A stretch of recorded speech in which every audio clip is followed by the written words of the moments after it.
My dear unsuspecting fellow citizens of the so-called modern age, how blithely we go about breathing, a most fundamental act of life, while remaining equally unaware of the noxious swirl that so often pervades the air around us.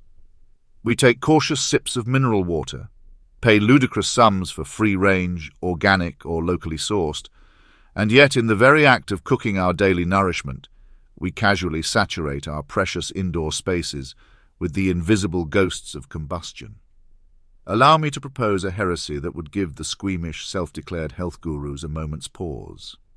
The smoke emanating from your stovetop, the clever effusions of your frying pan or grill, may rival in cumulative harm that dreaded bogeyman of modern Western history, cigarette smoking. Yes, I said it.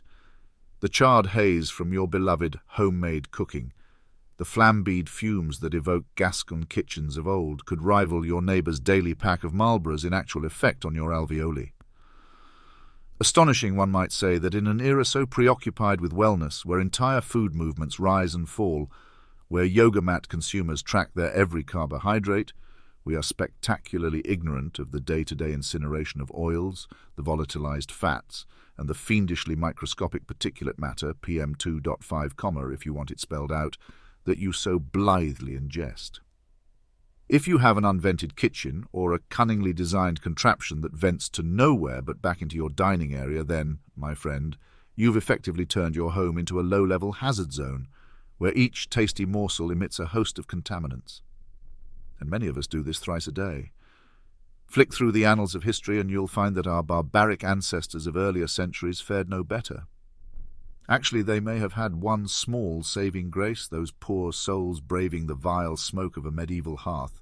The hovels were typically so draughty, so riddled with gaps, crevices, and airy imperfections, that the swirling plumes mostly escaped back into nature where they belonged.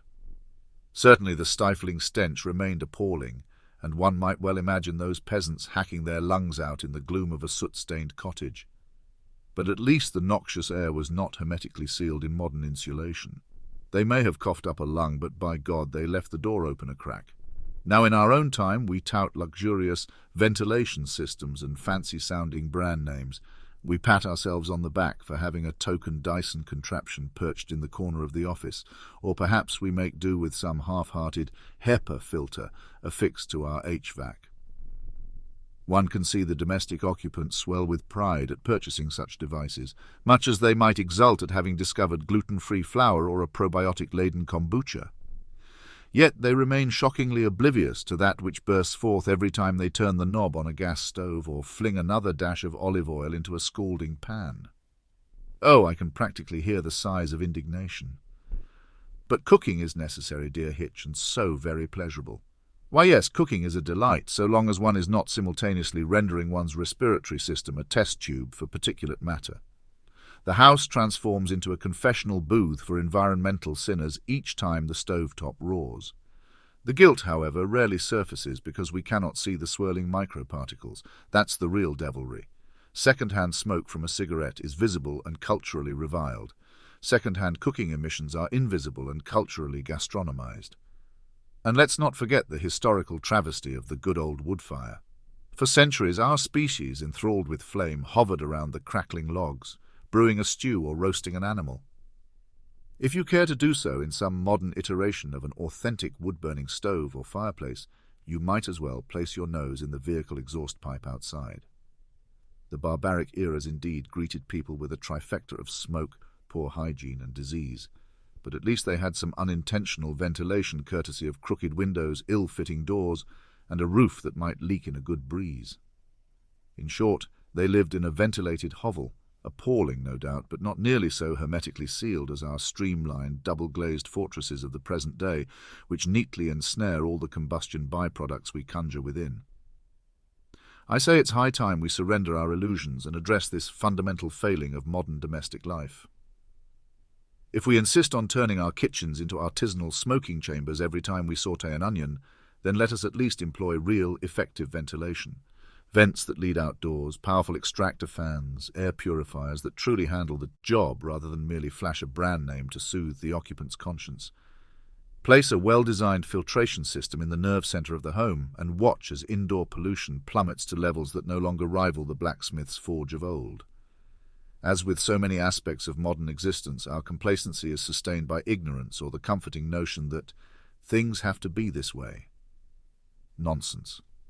The parameters of living conditions, especially in our own dwellings, are largely within our control if we care to invest our energies and resources accordingly. We can, if we choose, sidestep this unacknowledged internal smog. The first step is candid admission.